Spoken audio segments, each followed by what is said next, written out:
Mike Tomlin doesn't want to announce a starting quarterback for Sunday's game against the Jets. So George Pickens let it slip. We'll talk about that and much more. It's the Jake Asman Football Show, and it starts right now. Oh, yeah. It's time for the Jake Asman Football Show. Brought to you by BetUS. Expert betting odds and fantasy stats. So let's get into some NFL football. Brought to you by our friends at BetUS. So get your questions ready. Here's your host, Jake Asman. Here we go. Welcome in, everybody. It's time for another episode of the Jake Asman Football Show, where we talk all things NFL multiple times a week. We are presented by BetUS. Reminder, sign up for BetUS using the promo code YouTube150 and take advantage of their 150% sign-up bonus. We'll make some picks at the end of our show using the lines directly from BetUS at the end of the program here. But first, we're about to be joined by a very special guest. Looks like he's taking a business call right now. I don't know if I should bring him on the air. Ladies and gentlemen, Cole Thompson's here. Hello, Cole. Yeah. Okay. Thank you, George Pickens. Yeah. Worst kept secret out there. That was Russell Wilson is going to start this game. Congratulations to the New York Jets on finding a way to win without even having to play 60 minutes of action. How easy there. Easy. I'm not going to watch Russell Wilson act like Russell Wilson because of he's Mr. Unlimited. Except he's completely limited with connecting with wide receivers in an offense that already is lacking wide receivers. Cannot wait for all the overthrows. Cannot wait for all the sacks behind the line of scrimmage. Cannot wait for the domination that will be gangrene. And no, Jacob, I am not putting the wagon before the horse. I'm saying Russell Wilson is that awful. You're not that bad of an organization. Let's talk about this decision by Mike Tomlin. Now, he, of course, said he was going to keep it internal, who the quarterback was going to be. George Pickens, in an interview in the locker room about 30 minutes after that, was asked about getting work in with Russell Wilson, and he said, yeah, we've been staying after practice because it's his first start. I mean, it's basically letting it slip right there. But anyway, with the news that Russ is most likely starting, are the Steelers making a mistake, Cole? Because they're 4-2. I know Fields hasn't been great, but you very rarely see the starting quarterback of a team change when you're playing like how the Steelers are playing. I would understand if we were talking about a Justin Fields that was limited as a runner, that wasn't being able to connect through the air, that only had one or two quick passes. Like, I would understand that, but this is a guy who has trusted his legs to keep momentum moving. This is a guy who has continued to keep the offense at least afloat. This is a guy who has been very effective and is en route to becoming the single season rusher in Steelers history for a quarterback, surpassing Cordell Stewart. That's how well he's played in his strengths. Now, again, when it comes to the passing attack, that becomes another element to the game.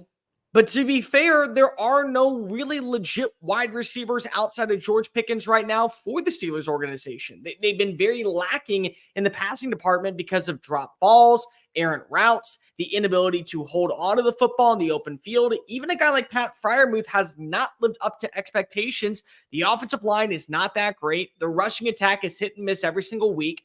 So that spark plug that is Justin Fields, albeit not that great of a spark plug, it's enough to kind of feel like that there's something moving. It's like putting a piece of tape over an open wound and saying, oh, we'll fix it later. And then like later comes a month and a half has gone by and say, okay, well, now it's time to fix it. That's kind of the Steelers. Their defense is good enough to help them win games. Their offensive game plan is good enough to cater around what Justin Fields does right.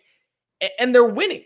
I mean, that's the bottom line. If Fields was the reason they were losing football games, I completely understand making the move. But he's not. The reason they're losing football games is because they don't have the personnel to be able to oversaturate this team. And Russell Wilson, over the last 2 years, has not done a damn thing to show you that he is that much more of an upgrade over what Fields is already doing. And especially when you have questions on the offensive line, you don't have a second punch when it comes to the rushing attack. You don't feel that comfortable of anyone outside of George Pickens as your receiving core. This feels like a very costly move or one that maybe Mike Tomlin's doing to kind of show the organization, the Rooney family, Omar Khan, listen, we get it. We know you brought in Russ. We know that he's a very cheap, it's a team-friendly contract. We're barely paying him anything. but we have got to play Justin Fields if we want to go to the playoff. Regardless, neither one of these quarterbacks is going to take this team far in the Wait, post. but your logic there doesn't make any sense. Why would Tomlin make that move if he believes Fields is better? Why is Kevin Stefanski still defending Deshaun Watson? Because that's different, though. That we're talking about an enormous contract, the assets they traded to land Deshaun, as you know well, being in Houston. Yeah. Both these guys, Fields and Russell Wilson, are making minimum amount of money at this stage of their careers. I think that right now, though, if anyone's saying, well, we brought in Russ to be the starter, then what you're saying is, okay, this is why we can't start him. So maybe at halftime. No, I think Tomlin genuinely believes Russ is better and gives him a better chance to win. This is a bad move by Mike Tomlin. This is just an egregiously terrible decision by the coach. You're almost giving him too much credit because you think it's a bad move. So you're like, there's no way Tomlin would make it. But I think that's what's happening here. And I'll tell you why I also think it's a bad idea. Because not only is the record 4-2 and Fields is a good leader and players are gravitating towards him, even if he's not playing great, you're facing a Jet defense that is 17th against the run, but second against the pass. Russell Wilson's not running like Justin Fields. No. Fields gives them an element in this offense on Sunday night that directly lines up with the weakness of the Jet defense. So the fact that they're actually going to go with the quarterback who's not very mobile over the guy who's leading the NFL among quarterbacks in rushing touchdowns, that's surprising to me. The other part that's really frustrating here is that it's a quarterback that also leads all quarterbacks in first down runs. So it at least sets you up for a fresh set of downs. It at least opens up the playbook for Arthur Smith. And again, this is against a team that has struggled to defend the run at times this year, but has been arguably the best, if not one of the best, in pass coverage. And you don't have weapons. You have one guy. That is your MO. It is find the ball to number 14. If he's not open, tuck and run. And Russell Wilson can't do that. And the other part that's really frustrating, Jake, is that you're seeing the way that this team has rallied around Justin Fields, how they believe he has earned the right to start, how they believe he has earned the right to command the huddle, how he is kind of taking control of this offense and taking accountability when he's been at fault. And what you're saying is, well, yeah, the guy was supposed to be the backup. Russ was always supposed to start. Russ is fully healthy. Well, now we're going to go back to Russ. How are players going to react to that? Especially if you're Mike Tomlin, it's the third quarter, and let's just say this is a 10-3 game, and Russ throws his second interception. You know what Fields can do. You know what Fields is. You know what Fields' upside can be, and they decide to trot out Russ one more time. Players are going to start buying in saying, this is a joke. What are we signed up for? There is no way that this is even sustainable, and you're trying to make us buy into a guy who, in his last organization, was beyond cringe. According to Graham McCluskey, he and I are basically cousins at this point. But that's the level that we have when it comes to the ability to say that there is leadership in the locker room. It's a bad move all the way around. It's a terrible move all the way around. And more importantly, it's a move that I think is going to cost the Steelers the season. Well, we will see. The Jets can take advantage. We know that the Jets will have a new starting wide receiver in their lineup. Davante Adams will make his Jet debut with Aaron Rodgers throwing him the football for the first time since the 2021 season. Cole, when you found out about the trade, I'm sure you weren't surprised it was the Jets. What did you make of the move, though? Jets at 2-4, basically in desperation mode now after blowing that game on Monday against the Bills. Why couldn't they do it a week earlier? That was my first thought process. Yes, I think this is a great move. I think that when you look at now adding him in opposite of Garrett Wilson, it takes pressure off of Garrett Wilson. It adds more sustainability. You know that Allen Lazard has always been a favorite of Aaron Rodgers. So now you're getting him 3 quality targets, but you're sitting at 2-4. And with him in the lineup last week, do you not think that you would have beaten Buffalo? And more importantly, Buffalo was kind of sitting on pins and needles waiting to see a move be done with Davante Adams, because the second that they added in Davante Adams, what did Buffalo do? They went out and they added in Amari Cooper. And so when I look at the organization, it's like, yes, I get it. I think this is still a move that can keep you in the playoff hunt. I think that this is a move that I really think that is going to benefit the offense. You still have one of the better defenses in the league. But it just felt like, yes, you made the move because you want to make Aaron Rodgers happy. You made it a second too late, because now every game is going to be under scrutiny. Every game is going to be under the radar. And every game, I think, has to now benefit both Rodgers and Davante Adams. I can tell you why they didn't make it because the Raiders were still insistent on a second-round pick until after and again, the way that game. the way that the contract works is that it could, what is it? It's a second-round pick if he plays a certain number of reps or whatnot. No. It's a second-round pick if he's either an All-Pro or the Jets go to at least the AFC title game. That's it. Okay, cool. So again, it's a great deal for the Jets. You got Davante Adams for a third-round pick, and he's already said he plans to be here next year too with Aaron. So I say they restructured his contract to where it benefits both of them, to where next season, whoever is the head coach, you have two of the best players that have ever existed in Green Bay football history. Yeah, look, they got to start winning games. I mean, if they had last year's version of Greg Zuerlein, they'd be 4-2. So, on one hand, they've lost 3 in a row. It's by a total of 10 points. They already fired the coach, so they're all in. It's just you lose this game Sunday, Cole. You're 2-5. It's tough to come back from that. So you really have to go out there, get a road win, and then you play the Patriots next week. There's a path back to 500. And if you're the Jets, you're 4-4. You'll sign for that with an opportunity down the stretch. Relatively easy schedule. And the AFC's watered down. I mean, 9 wins is probably enough to be a playoff team. Definitely 10 will be. Here's the thing. The AFC is wide open still. There has been no moment this season so far to where I feel like somebody has pulled away in terms of being a legit force. The Texans look good, but they don't look great. They're kind of just winning games by either minuscule opportunities, late second heroics from CJ Stroud, or they're playing against bad competition. The Bills are still the Bills. Let's see what they look like now when you're bringing in another wide receiver that kind of takes pressure off of Khalil Shakir, off of Keon Coleman, off of the tight ends. You actually did need a Pro Bowl wide receiver, Josh Allen. That's very clear. Kansas City is a hit and miss every single week. Like, Patrick Mahomes is not the reason for their success. The defense is the reason for their success.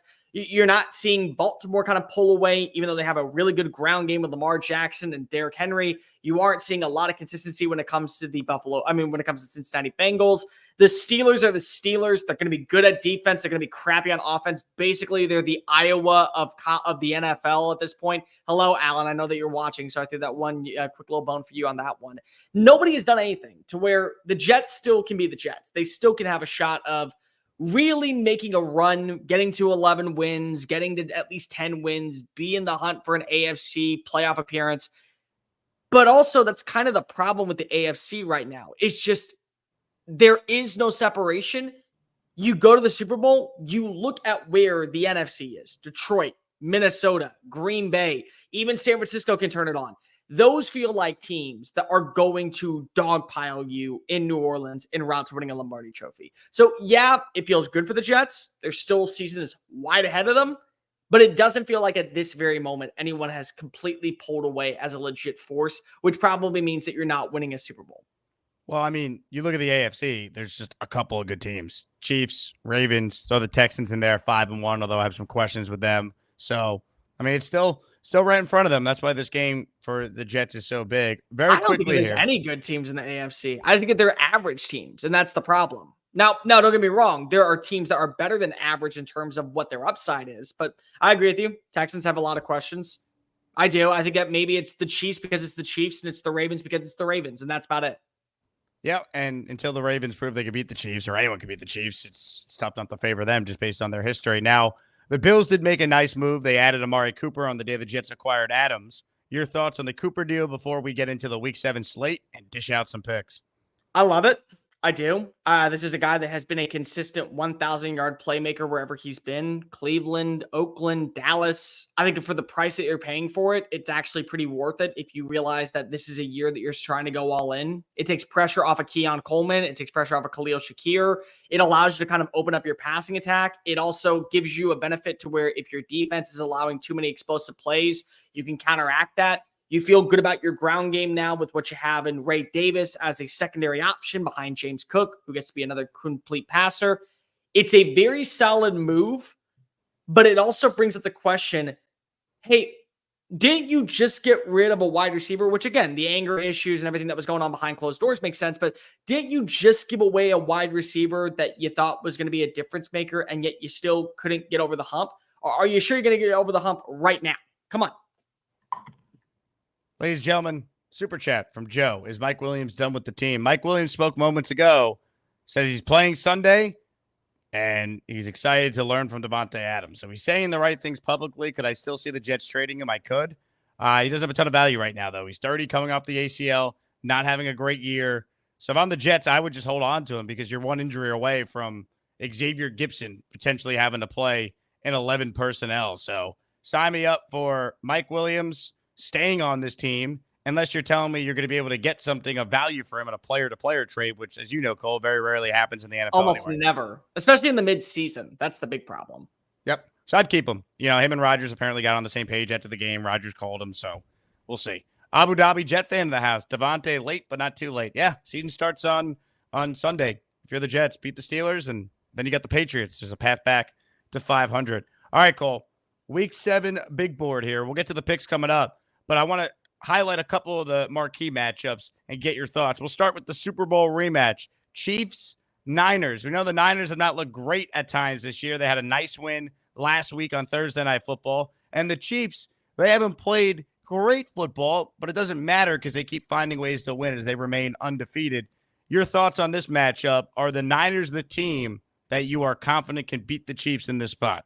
No, because of the injury concerns. Right now, you don't know if Jawan Jennings is going to be playing. You also saw Deebo Samuel show up on the injury report. So basically, you're saying Brandon Ayuk, who has yet to live up to that 4-year mega contract offer this offseason, whether it be because of you're just not seeing Brock Purdy connect with him, whether you're seeing him just not be able to run consistent routes. The fact that he didn't practice during the preseason and during training camp maybe hurt his development, and it took a little bit of time off. We've seen this before. So it does worry me a little bit. The defense is no longer as physical as it once was when you had guys like Eric Armstead, when you had guys like a Dre Greenlaw. You've been missing that element at the second level. I think that right now my big concern is, can we see more of an identity on offense for Patrick Mahomes? Because of now you realize no Hollywood Brown, which you haven't had since the start of the year, no Rashee Rice. You're really putting a lot of pressure on Xavier Worthy, the first-round pick out of Texas, to be your backbone in the passing attack. And now Travis Kelce has got to step up, which so far he has been one of the bigger disappointments through 6 weeks of the season. So defensively, when you ask me who do I trust more, I feel like that Kansas City is playing out of its mind. I feel like that they've been really the backbone of this team so far. So I lean in favor of Kansas City. But if we finally see this passing attack with George Kittle inside the red zone, Kyle Juszczyk inside the red zone, some bit of a rushing attack, whether it be Isaac Arenado, whether it be Jordan Mason as a 1-2 combination, Brandon Ayuk actually being the dude, then I think that we can turn the corner and say, yes, this is still a very solid San Francisco team. But defense right now leans in favor of Kansas City. I take Kansas City. Ladies and gentlemen, another game I want to hit on with Cole, a game that involves a team you cover. Jordan Love and the Packers hosting your Houston Texans. Stroud versus Love, a matchup of two of the best young quarterbacks in the sport. Your thoughts on this one? It seems like a lot of people are picking Green Bay here. I don't know. I kind of like to zag when everyone's zigging or zig when everyone's zagging. Your thoughts on this matchup at Lambeau? You're dipping while everyone's stopping. That's just what you're doing right now. This is a really good game. This is a really, really good game, and it could be a potential Super Bowl preview. Now, I don't want to jump conclusions because I have a ton of questions when it comes to the Texans. I do. But at the same time, when you have a quarterback like CJ Stroud, you will be in every game. And they have been in every game outside of the Minnesota game where he got taken out in the fourth quarter because he had two turnovers. He also had 2 very risky plays. The thing that I will say about this matchup is Green Bay is at an advantage because the Texans are down multiple defensive players. No Aziz Al-Shaair, no Kamari Laster, no Jimmy Ward. They're going to be limited on the defensive line now with Mario Edwards Jr. slapped with a 4-game suspension. What's going to be interesting is that also this is one of the very few teams in the NFL that doesn't have a legit number 1 receiver. And they also don't need a legit number 1 receiver. They don't have to force feed anybody because of any single week. Romeo Doubs can step on up and get 8 catches for 122 yards and 2 touchdowns. Davante and Wicks can get 3 catches for 110 yards and 2 touchdowns. Romeo Doubs can get 11 targets, 9 catches, 114 yards and 2 scores. Tucker Kraft gets involved. They love Josh Jacobs to set up the pass. So that's where you look at this team that really benefits Jordan Love. He has ample options and nobody is going to be trying to kind of be force-fed. That creates opportunities for him to attack the middle of the field. It also creates opportunities to open up the playbook. I think this is a week where we kind of see Jordan Love enter that conversation once again for being the MVP. He was my pick at the start of the year to win the MVP. I thought that my season was over for fantasy because if he's my fantasy quarterback, he came on back. He is second in touchdown passes despite playing 2 less games than everybody else. There's a lot to like about this Packers defense. They're also number 1 in turnovers with 17, and they're number 1 in red zone defense. They keep teams out for 6 points and make them settle for 3.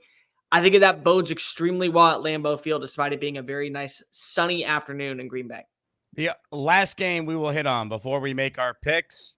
Who would have thought this would be such a big game going into the year? The 5-0 Vikings, fresh off their bye after beating the Jets in foggy London town, a game I unfortunately watched in person. They are hosting the 4-1 Detroit Lions, their first game without Aiden Hutchinson. So, Cole, this is a huge game for the NFC North. Your thoughts on this matchup? I think it's going to be a deciding factor on who wins the division. Personally, I think that at this point, you have to give a lot of credit to what this defense has been underneath Brian Flores.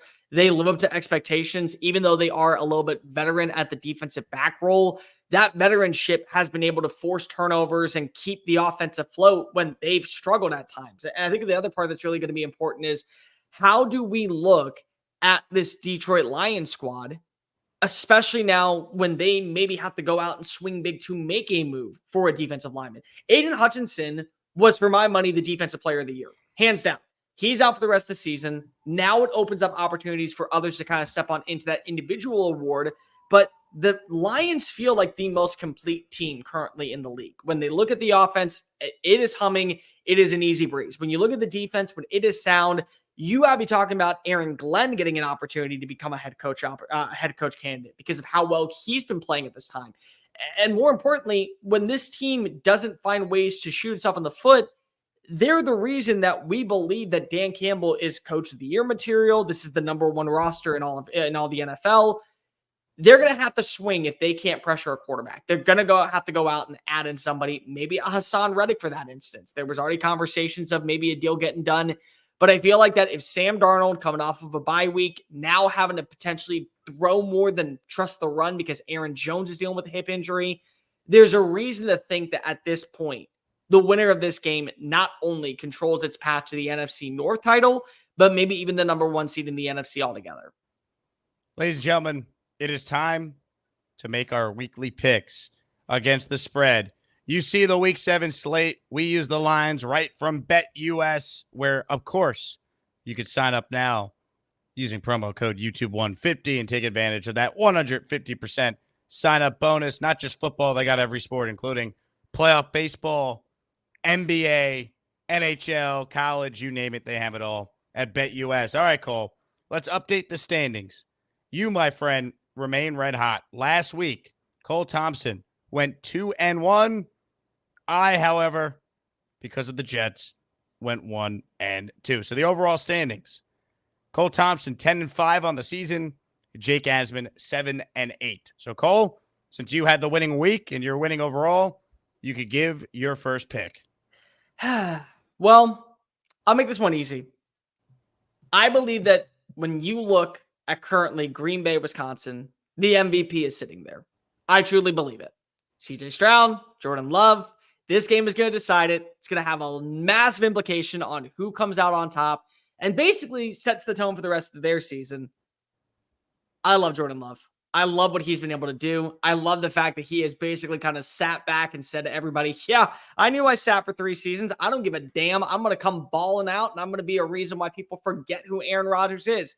And he kind of has, and he's lived up to the contract, went on the football field. And last week, he picked apart Arizona's secondary. He made throws that were so just untranscendent that I don't even know what to describe. I mean, the one pass to Romeo Doubs off his back foot, just, yeah, screw it, someone's down there, don't really care. It looked like me riding a scooter in Indianapolis. Like, that's how great it was when you see the way these two played. Romeo Doubs really stepped on up. The Texans are without multiple players on defense. I think they're going to get a win. I think they're going to cover the 2.5 points. Give me the Packers. Give me them to win by double digits. Wow. Cole going with the Green Bay Packers. Hey, you were right last week when you said you thought the Lions were going to win by double digits over the Cowboys. Keep it going, man. Cole's been hot, so you got to give him credit. All right, my first game, it's a game we just talked about. Detroit and the Vikings. I'm not buying the Vikings. I watched them in person. I think Detroit, even without Aiden Hutchinson, they're getting points. I think they're better than an undefeated Vikings team. I'm playing the percentages. I'm betting against the 0. They're not going undefeated. I could see them being due for a loss. The Jets should have beaten them, at that game I was at. It was brutal to watch.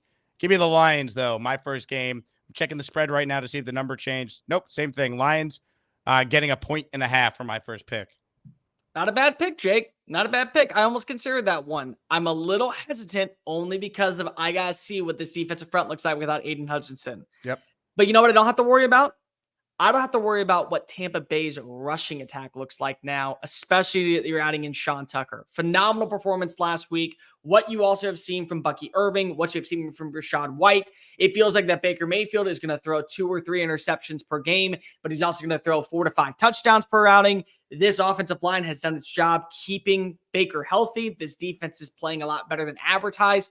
I think that they're a sleeper team to watch for in the hunt to potentially land a Hassan Reddick. They want to get better in their pass rush. I can see them giving up like a 4th round pick that becomes a 3rd round pick if they make it to the NFC title game. I don't think the Jets would do it, Cole, because I think they would too. I truly do. Well, I don't think they would, because then the Jets, the 3rd round pick they traded to Philly in 2026 becomes a 2nd if they trade him to an NFC team. So I think the Lions have to give the Jets at least a 3rd for them to consider it. So would you see the 3rd? Would you see a 3rd going to Tampa Bay or no? It's just a straight 3rd. Well, the Jets 3rd to the Eagles would become a 2nd.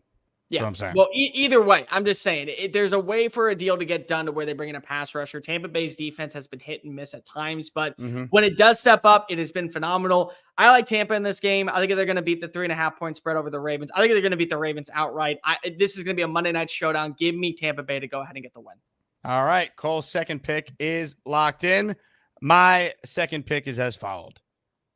I hate this team, but I think they're going to win and cover. Buffalo at home laying 9 against the Titans. The Titans stink, dude. They're not any good. The Bills have not played great, but they're due, I think, for a get-right game against an inferior opponent. They have beaten up bad teams this year if you look at their wins, and then they got beat up bad by the Ravens, who are actually good, and lost to the Texans, who are actually good. So, look, if you watch them on Monday night, I wasn't that impressed. I think they do bounce back, though, against a Titans team that's not any good. I'll lay the 9 and take the Bills at home covering. You are risky. I mean, I don't blame you, but it's a lot of points, but I just think the Titans stink. You know what is risky, but not a lot of points? A team that you probably also hate because of they share a backyard with your organization. I'm sorry, but tell me one reason why I should believe that the Philadelphia Eagles have turned the corner for a second. They looked awful at times last week against a Cleveland Browns squad that has the worst quarterback situation in the history of the NFL. And they also are trotting him out every single week, thinking that Deshaun Watson is the savior, and he's far from it. He's a disaster. He's a joke. He's absolutely the most god-awful, horrible human being that we have seen in the NFL still start a football game. And I'm going to be completely real. The fact that the Eagles allowed him to hang around far too long, and you're getting back Malik Neighbors, hammer that plus 3.5 in favor of the New York Football Giants. Their defense has been playing better than advertised. They're finally getting a number 1 pass catcher back. You're seeing him be paired alongside with Wan'Dale Robinson. As long as you don't see Daniel Jones turn the football over, this is not the worst organization in football. This is not the worst team in football. And yes, this is going to be an emotional game for Saquon to come on back. I think that the Giants actually get a little bit of comeuppance. They get to feel like that they got the better end of the deal because they're not paying a lot of money for a guy like Saquon. I'm going to take the Giants at plus 3.5 to not only cover, but also win the football game. Just giving you a heads up. At BetUS, it's now down to 3. So does that either way, I'm still taking plus 3 in favor of the Giants. They're going to win. All right. Well, guess what, Cole? We're head to head, baby. Yes. Here's why I'm taking the Eagles. The Giants, when they play at home, do not score touchdowns. They don't. Daniel Jones is brutal at home. We know his primetime record, but this to me is one of those games where I got to see it to believe it. I know the Eagles are not any good. They haven't looked good. I get all that. But I'm simply fading against the Giants' home record under Daniel Jones. It is horrible. So sign me up for a Philadelphia Eagle win and cover as the road team. I also think we'll see a fired up Saquon Barkley, and the Giants not having Andrew Thomas at left tackle is a big blow. Daniel Jones, when you start hitting him, then he starts to melt. When he has confidence and he plays in the pocket and he's protected, he could be a competent NFL quarterback, as we've seen at times. I think the Eagles pass rush gets home. I think they win and cover, Cole. So we're head-to-head on that one. That is my final pick. I'm sorry, Jake, but like at the same time, yes, Daniel Jones does not look good whenever he's under duress. But when you get a wide receiver like Malik Neighbors back into the situation to where 15 plays are going to go just directly to him, number one is going to be the number one reason why this offense picks up first downs, finds its way to the end zone. I'm sorry. I got to believe that the Giants are going to get this one done. I do. I think they're going to be playing out of their freaking mind simply because Saquon's coming back to town. Look, you've been good at this so far. 10-5 to start the year, so a little nervous. We're going head to head, but we'll see if my fortune can change. Cole, final thoughts before we get out of here. I want to ask you a college football question because you're a college football guy. You do a ton of content on college in addition to NFL. Hook 'em or the dogs? Who we got? All the way. All the way. I'm sorry. I don't trust Georgia's defense right now. There has been so many questions when it comes to their pass rush. Jake, they rank 15th out of 16th in the SEC in total sacks and pressures. Their offensive line has not been great. They aren't able to run the football. One of the biggest things that we know about a Kirby Smart-led defense is the ability to eliminate explosive plays. Jake, they rank top 20 in explosive plays of over 20-plus yard allowed this season. And Texas, they basically are a pick-your-poison type roster at this moment where you decide, do you want to be losing to Isaiah Bond? Do you want to be losing to Matthew Golden? Do you want to be losing to Ryan Wingo? Do you want to be losing to Jonte Cook? Do you want Gunnar Helm to be the factor? And they're picking apart teams left and right.